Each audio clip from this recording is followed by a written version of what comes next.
தமிழக வெற்றி கழகத்தினுடைய பெண் பிள்ளைகள் போய் உதவும் போது அதை தடுத்து அதை எதிர்த்து வயிற்றுல மிதிக்கிற அளவுக்கு அது என்ன பெரிய குற்றம் ஆயிடுச்சா? மறுபடியும் ஒரு ஈடி வரும், அவ்வளவுதானே. அப்புறம் ஓடி வாரேன் மோடின்னு போவீங்க, எவ்வளவுதானே. 1,00,000 போராட்டங்களை நாங்க அனுமதி கொடுத்துருக்கோம்னு சொல்றதுல பெருமையா கேவலமா? பேசுற தலைவர்கள் எது அரசியல்னு ஒரு பட்டியலை வெளியிட்டீங்கன்னா நாங்க அதை மட்டும் பேசிட்டு போறோம். எனக்கு கடலுக்குள்ள மீன் பிடிக்கிற உரிமை இருக்கா இல்லையா, அதுக்கு ஒரு முடிவு பண்ணி சொல்லுங்க. குற்றம் சாட்டப்பட்டவர்கள் எல்லாருமே தண்டனை குறைக்க சொல்லி கேட்கறது அது இயல்புதான். அவர் சொல்றாரு, நீங்க சொல்றீங்க அவங்க குடும்பத்துல அப்பா இல்லை தங்கச்சி இருக்காங்க, அதை பார்க்கணும் அப்படின்னு. இது மாதிரி பாதிக்கப்பட்ட குடும்பங்கள்லையும் இது மாதிரி நிறைய பாதிக்கப்பட்டிருக்காங்கல்ல. அது நீதி அதை அப்படி பார்க்க முடியாது. அது என்ன தீர்வு என்ன வருதுன்னு பார்க்கணும். தீர்ப்பா இல்லாம பாதிக்கப்பட்டவர்களுக்கான நீதியா இருக்கணுங்கிறதான் எல்லாருடைய எதிர்பார்ப்பு. ஏன்னா இங்கே பன்னெடுங்காலமா வெறும் தீர்ப்பு தான் சொல்லப்பட்டிருக்கு. எந்த ஒரு வழக்குக்கு நீதி வழங்கப்பட்டதில்லை. அதை பொறுத்து தான் பார்க்கணும். வேற ஏதாவது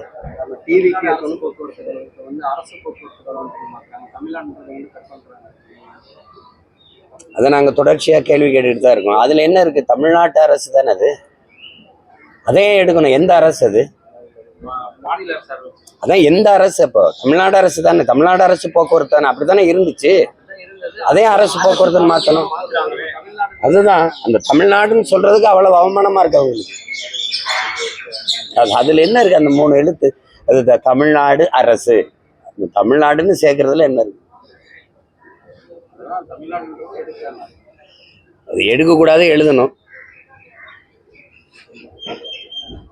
அவ்வளவு வெறுப்பா இருக்குது. அது தமிழ்நாடுன்னு சொல்றதுக்கு தமிழ்னு சொல்றதுக்கு அவ்வளவு வெறுப்பா இருக்கு.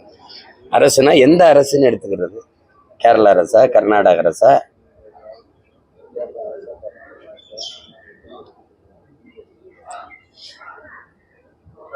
தமிழ் வாழ்கன்னு சொல்ல வேண்டியது. எல்லா இடத்துலையும் நம்ம அப்படிங்கிறது தமிழ்ல இருக்கும், மதுரை இங்கிலீஷ்ல இருக்கும்.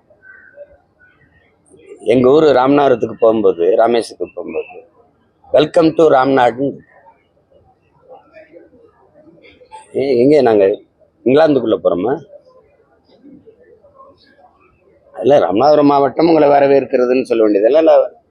போட்டுட்டு பிறகு வேணா கீழே ஆங்கிலத்தில் வெல்கம் டு ராம்நாடு, வட இந்திய பயணிகள் வராங்கன்னா சரி வழிபட வராங்கன்னு போகணும். வெறும் ஆங்கிலத்தில் மட்டும்தானே எழுதியிருக்கு. பார்க்குறீங்களா போய்? எதில் அக்கறை இருக்குது சொல்லுங்கள்? எதில் அக்கறை இருக்குது? ஆண்டுதோறும் வரோம். எங்கள் ஐயா முத்துராமலிங்கத்தேவர் எங்கள் தாத்தாவுக்கு வழிபாட்டுக்கு வரோம். இரு கரையில் இந்த பாதைகளில் ஒரு மரம் நடப்பட்டிருக்கா பாருங்க. ஆனா அந்த அன்னைக்கு மட்டும் இந்த கட்சிக்காரர்கள் கொடி மட்டும் வரிசையா நடக்கும். எதுல ஒன்றுல அக்கறையாவது அணுகிருக்கு. இவங்க எப்படி தமிழ்நாடுன்னு சொல்றதுக்கு அவ்வளவு கூச்சப்படுறாங்க, அவ்வளவு அருவருப்பா இருக்கு. அதை எழுதுறதுல அவ்வளவு அவங்களுக்கு இது.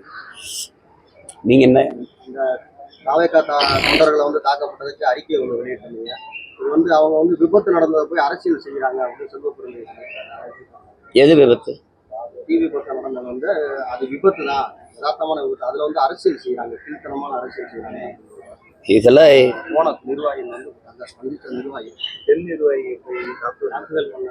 அவங்க போய் அதுல என்ன அரசியல் செய்ய? பாதிக்கப்பட்ட மக்களுக்கு உதவ போறதுல அரசியல் இருக்கு. எதுதான் அரசியல்னு சொல்ல வராங்க? என்னை பாருங்க, நீங்க தானே கேள்வி எழுப்பீங்க. எதுதான் அரசியல்? சரி, யதார்த்தமா தீ பற்றி எரிஞ்சிருச்சு, உடனே போய் அதை அணைப்பதும் அதுக்கான பாதிக்கப்பட்ட மக்களுக்கு உரிய உதவியை செய்வதும், அதில் தான் காயம்பட்டிருந்தா அவங்களுக்கு உரிய மருத்துவத்தை கொடுக்க செய்வதும், அதெல்லாம் யாருடைய பொறுப்பு? அது ஒரு அரசியல் இயக்கம் போய் செய்யும்போது ஆர்வப்பட்டு அந்த தமிழக வெற்றி கழகத்தினுடைய நிர்வாகிகள் பெண் பிள்ளைகள் போய் உதவும் போது அதை தடுத்து அதை எதிர்த்து வயிற்றுல மிதிக்கிற அளவுக்கு அது என்ன பெரிய குற்றம் ஆயிடுச்சா? அது தேச துரோக குற்றமா? முதல்ல இந்த தலைவர்கள் இதுல போய் அரசியல் செய்யறாங்க, இதையெல்லாம் அரசியலாக்குறாங்க, இதையெல்லாம் அரசியலா பேசுறாங்க அப்படின்னு பேசுற தலைவர்கள் எது அரசியல்னு ஒரு பட்டியலை வெளியிட்டீங்கன்னா நாங்க அதை மட்டும் பேசிட்டு போறோம். எதுதான் அரசியல்? லட்சக்கணக்கா நாங்க எங்க கொல்லப்படுவோம் எங்க தாயகத்துல ஈழத்துல, அதை பேசக்கூடாது, அது அரசியல். 840 மீனவன் கொல்லப்பட்டிருக்கான், அது அரசியல். அவன் கைது பண்ணப்படுவான், படகு பறிக்கப்படும், அதை பேசினா அரசியல். 60-70 ஆண்டுகளா குடியிருந்த மக்களை திடீர்னு ஆக்கிரமிப்பு நீ இடிப்பீங்க. அப்ப கடற்கரையை ஆக்கிரமிச்சு கல்லறை கட்டியிருக்கீங்களா, அதை ஆக்கிரமிப்பான்னு கேட்டா இதெல்லாம் அரசியல் பேசுறீங்க. எதுதான் அரசியல்? இந்த 1000 ரூபாயும் அரிசியும் பருப்புமா சொல்லுங்க, இலவச பேருந்து, சாராயம் குடிச்சு செத்தா அதுக்கு 10 லட்சம் கொடுக்குறது, இதெல்லாம் தான் அரசியலா? எதை பேசுறது? அப்போ முதல்ல நீங்க கற்றுக்கிட்டு வாங்க எது அரசியல். பாதிக்கப்பட்ட ஒரு விபத்தோ ஏதோ தீ எரிஞ்சிருச்சு, குடிசை எரிஞ்சிருச்சு, வீடு எரிஞ்சிருச்சு, மக்கள் பாதிக்கப்பட்டு நிற்கிறாங்க, அவங்களுக்கு அரிசி பருப்பு கொடுத்து துணிமணி கொடுத்து உதவணும்னு போறதுல அரசியல் பேசுனா என்னது? அது உதவி, அது சேவை. அதை செய்ய வந்த பொண்ணை எதுக்கு அது கீழே விழுத்து வாய்த்துல மிதிக்கிறதுலாம் எவ்வளவு பெரிய கொடுமை. எதா இருந்தாலும் இவங்க இந்த நாட்டுல ஒண்ணு இருக்குது, வாக்குக்கு காசு கொடுத்து வாக்கை பறிக்கிறது, அது அதர்மம் இல்லை, அது தர்மத்துக்கு எதிரானது இல்லை. மணலை வெட்டி விற்கிறது, அதெல்லாம் தர்மத்துக்கு எதிரானது இல்லை. எல்லாத்துலயும் தர்மத்தை கடைபிடிச்ச மக்கள் போல கூட்டணி தர்மம், அதுல என்னடா அதுல மட்டும் தர்மம் உங்களுக்கு வாழுது? கூட்டணி தர்மத்துக்காக அதெல்லாம் சைத்துக்கிறதா, கூட்டணி தர்மத்துக்காக இதெல்லாம் பேசுறது. உண்மையிலே அண்ணன் செல்வ பெருந்தரைக்கு மனச்சான்றோடு இது பேசுறாரு. ஸ்டாலின் கோச்சுக்காரன் தானே பேசுறதுல, வேற என்னது? கொடுமை. இதே தம்பி விஜயோட காங்கிரஸ் கூட்டணி வச்சு அப்படி பேசவில்ல. கட்டாய கல்விக் கொள்கை, இலவச கல்வி மத்திய அரசு கொண்டு வந்துச்சு. நிதி ஒதுக்காதனால மாணவர்கள் பாதிக்கப்படுறாங்க. நீங்க அதுக்கு தான் போனீங்க, இருங்க. இப்போ போனீங்களா கேட்டு கையை பிடிச்சி இப்படி இப்படி அப்ப பேசி இந்த மாட்டு தரகர்கள் கை பிடிச்சி பேசுவாங்கல்ல, பார்த்துருக்கீங்களா? மாட்டு தரகர்கள் கை பிடிச்சி சிரிக்காதீங்க, துண்டை மேலே போட்டு பிடிப்பாங்க. அப்படிதானே பேசியிருந்தீங்க. அப்போ இந்த நிதியை பற்றி பேசாமல் எதுக்கு பண்ணீங்க? 3 நிதி ஆய்வு கூட்டத்துக்கு போகாத முதல்வர் இந்த வாட்டி போனவர், அதை இங்கே மறுபடியும் போயிட்டே இருக்கிறீங்க. உரிய எல்லா வரியும் கட்டிட்டு உரிய நிதியை தேவையான நேரத்தில் பேரிடர் காலத்தில் தேவையான நிதியை பெற்று பெற முடியாது. எதுக்கு ஒரு அதிகாரம்? ஒரு துணிவு ஆண்மை இருந்தா என்ன சொல்லியிருக்கணும்? எனக்கு உரிய நேரத்தை வரியை தர மாட்டேங்கிற, நீதியை தர மாட்டேங்கிற, உனக்கு எதுக்கு என் மண்ணில இருந்து வரி கட்டணும்னு சொல்ல முடியாதா? வெள்ளக்காரங்காலத்துல தான் வரி கூட இயக்கமா இவங்க ஆட்சியில சொல்ல முடியாதா? அப்படி மக்களுக்காக ஒரு முடிவு எடுத்தா மொத்த நாடும் மக்கள் அவர் பின்னாடி நிக்காத சொல்லுவாரா? மறுபடியும் ஒரு ஈடி வரும், அவ்வளவுதானே. அப்புறம் ஓடி வாரே மோடின்னு போவீங்க, எவ்வளவுதானே. சபை இது ஒரு பேச்சு, வயிற்றுல வாயில அடிச்சுட்டு புலம்புறதுக்கு அதிகாரம் கொடுத்தது உங்களுக்கு. எங்களுக்கு நிதி தரல, நாங்க என்ன செய்யறது அப்படின்னு அதை நான் சொல்லலாம். இத்தனை கோடி மக்களின் பிரதிநிதித்துவப்பட்டு இவ்வளவு பெரிய அதிகாரத்தை வச்சுக்கிட்டு நாட்டின் முதலமைச்சராக இருந்துகிட்டு இதை பேசக்கூடாதுல்ல. எங்களுக்கு நிதி தரல, நாங்க என்ன செய்யறது அப்படின்னு. இந்த 1000 ரூபா கொடுக்கறதுக்கு இந்த இதுக்கெல்லாம் காசு கொடுக்கறதுக்கு எங்க இருந்து வருது? தொட்டதுக்கெல்லாம் நூலகம் அவங்க அப்பா பேர்ல கட்டுறதுக்கு, நினைவிடம் கட்டுறதுக்கு, சிலைகளை திறக்கிறதுக்கு, அதுக்கெல்லாம் பணம் எங்க இருந்து வருது? பரம்பரை சொத்தை வித்துட்டு வரீங்களா? பதில் இருக்கா? ஏதாவது நான் நல்ல ஒரு காரியத்துக்கு போயிட்டு இருக்கேன், ஏதாவது எடுத்து விட்டுறாது. சொல்லுங்க, வேற ஏதாவது. ஜூன் 22 மதுரையில் நடக்கிற முருகன் மாநாட்டுக்கு அழைப்பு கொடுப்பாங்க. அது அந்த நேரத்துல எனக்கு என்ன வேலைன்றதுல நான் அதுல வேற போராட்டம் வச்சிருக்கேன். ஆடு மாடுகளினுடைய மாநாடு வச்சிருக்கேன் இதே மதுரையில், அதுல பங்கேற்பேன். அந்த ஆந்திரா முதல்வர், துணை முதல்வரோட தமிழ்நாடு வரையை எப்படி பாத்தீங்க? அடுத்தடுத்து ஒரு அரசியல் நிகழ்ச்சியில கலந்து அவரோட வரையை எப்படி? அவங்க தம்பி பவன் கல்யாண் அவர் பிஜேபியோட கூட்டணி வச்சிருக்கிறாரு. அது இங்க இருக்கிற பாரதிய ஜனதா கட்சி தலைவர்கள் அவர் துணை முதல்வராக இருக்கனால, பெரிய தலைவர் முதல்வராக இருக்கலாம், இல்லை சந்திரபாபு நாயுடு அழைக்க சிக்கலா இருந்திருக்கலாம், அதனால இவரை அழைச்சிருக்கலாம். ஒரு புகழ்பெற்ற திரைக்கலைஞர் அதோட துணை முதல்வராக இருக்கிறாரு, அவரை வர சொல்லி அழைச்சி பங்கேற்க வச்சிருக்கலாம். அதை போய் நம்ம பேசிக்க வேண்டியதில்லை. அதுல என்ன இருக்குது? நிறைய தமிழ்நாட்டு சம்பந்தமான பிரச்சனைகளை கையில் எடுப்போம், ஜனசேனா கட்சி உறுதியா நிற்போம் அப்படின்ற மாதிரி பிரச்சனையே அவங்கதான். தமிழ்நாட்டுக்கு என்ன பிரச்சனை சொல்லுங்க, சொல்லுங்க, ஒரு தடவை பேசி முடிவு. ஒரு கேள்வி, தமிழ்நாட்டுக்கு இருக்கிற பிரச்சனைகளுக்கெல்லாம் காரணம் யாரும் முதல்ல முடிவு.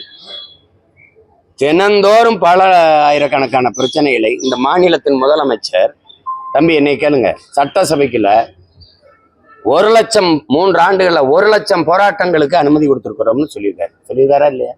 ஆமாவா இல்லையா சொல்லுங்க, சொல்லியிருக்காருல்ல. அப்ப 1 லட்சம் போராட்டங்களை மக்களுக்குள்ள திணிச்சது, அந்த பிரச்சனைகளை கையளித்தது 1 லட்சம் போராட்டங்களை நாங்க அனுமதி கொடுத்துருக்கோம்னு சொல்றதுல பெருமையா கேவலமா சிறுமையா? 1 லட்சம் பிரச்சனை 3 ஆண்டுகள்ல மக்களுக்கு கொடுத்துட்டு அது நல்லாட்சின்னு சொல்றது வெக்கமா இல்ல உங்களுக்கு? எல்லா பிரச்சனைகளையும் தீர்த்திருக்கோம்னு சொல்லணும். 1,00,000 பிரச்சனைக்கு போராட விட்டுருக்கோம்னா அதுல எந்த போராட்டத்துக்கு விட்டீங்க? பணி நிரந்தரம் கேட்டு ஆசிரியர்கள் போராட வரும்போது அப்படியே மறைச்சு கொண்டு பேருந்து நிலையத்தில் ஏற்றல. மாற்றுத்திறனாளிகள் போடும்போது, பார்வையற்ற மாற்றுத்திறனாளிகள் பிள்ளைகள்லாம் போராடும்போது தூக்கி கொண்டு லாரியில வேற ஒரு இடத்துல இறக்கி விட்டு வரல. இதெல்லாம் தான் போராட அனுமதியா? நான் கேட்ட போராட்டத்துக்கு எத்தனை போராட்டத்துக்கு அனுமதி கொடுத்து? இந்த பிரச்சனைகளை எங்களுக்கு கையளித்தது யார்? நீங்க சொல்ற ஆட்சியாளர்கள் தான். இந்த பிரச்சனைகளை எங்களுக்கு தந்த பெருமக்கள், ஆண்டவன் இல்ல, எங்களை ஆண்டவர்கள். இது யாரு தந்தது? அப்புறம் நாங்க அதெல்லாம் தீப்போம் அப்படின்னா சரி, முதல்ல இலங்கை சிறையில் இருக்கிற எங்க மீனவர்லாம் மொத்தமா வெளியிட சொல்லுங்க. எனக்கு கடலுக்குள்ள மீன் பிடிக்கிற உரிமை இருக்கா இல்லையா, அதுக்கு ஒரு முடிவு பண்ணி சொல்லுங்க. காவிரியில தமிழர்களுக்கென்று உரிய நதிநீர் பங்கீடு கிடைக்குமா கிடைக்காது, அதுக்கு முடிவு இருக்கா? அதை பேச முடியுமா? கொடுங்கன்னு பாரதிய ஜனதா சொன்னா அடுத்த வாட்டி மறுபடியும் காங்கிரஸ் ஜெயிக்கும். குடுன்னு இங்க இருக்கிற காங்கிரஸ் சொன்னா அங்க மறுபடியும் பிஜேபி ஜெயிக்கும். ஒரு தேர்தல் அற்ப வெற்றிக்காக, பதவிக்காக ஒரு தேசியத்தின் உரிமையை சாகடிச்ச நீங்க, நாங்கெல்லாம் எங்களை பார்த்தா அப்படி இப்படி கை கட்டி நின்று பதில் சொல்றதுனால கேனப்பை மக்கள்னு தெரியுதா? அது ஒரு காலம். வரலாறு, வீழ்ச்சி, எழுச்சி எல்லாத்தையும் படிச்சு இங்க பாருங்க, 500 ஆண்டுகளுக்கு மேல எங்கள் இனம் தூக்கி வந்த வலியை சுமந்து நிக்கிற பிள்ளைகள். சும்மா இந்த கேட்கிற கேள்விக்கு ஒருத்தட்ட பதில் இருக்கா? இத்தனை பிரச்சனைகள். நீட்டு, சரி, நீட்டை கொண்டு வந்தது யாரு?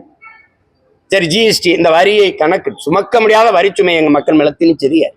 சரி, இந்த வரியை எடுத்துட்டு போற என்னவா நலத்திட்டமா மக்களுக்கு திருப்பி வருது? பதில் எந்த நிதிநிலை அறிக்கையிலாவது நாடங்களும் இவ்வளவு வருவாய் பெருக்கம் சரக்கு மற்றும் சேவை வரியால இந்த வரி நாடங்களும் இப்படி மக்களின் நலத்திட்டத்துக்காக பிரித்து அனுப்பப்படுது. குழந்தைகள் நலன், கல்வி, தொழில் வளர்ச்சி, பொருளாதார வளர்ச்சி, இல்லை இந்த வேலை வாய்ப்பு அல்லது இந்த மருத்துவ வசதி, அது ஏதாவது போக்குவரத்து அப்படி ஏதாவது பிரித்து அனுப்பப்படுது.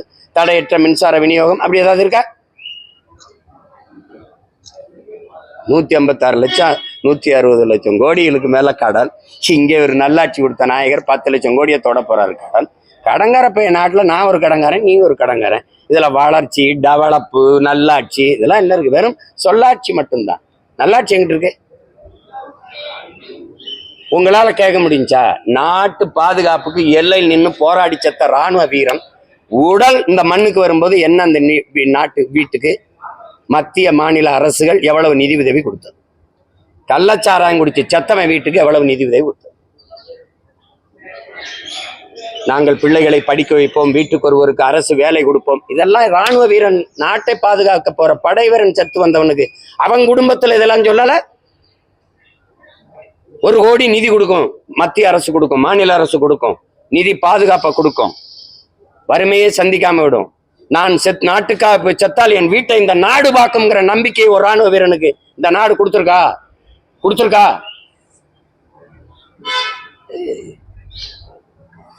கால கொடுமை. இதுபோன்ற செய்திகளை மேலும் தெரிந்து கொள்ள எங்களது யூடியூப், ஃபேஸ்புக் மற்றும் ட்விட்டர் ஆப்களை சப்ஸ்கிரைப் செய்யவும்.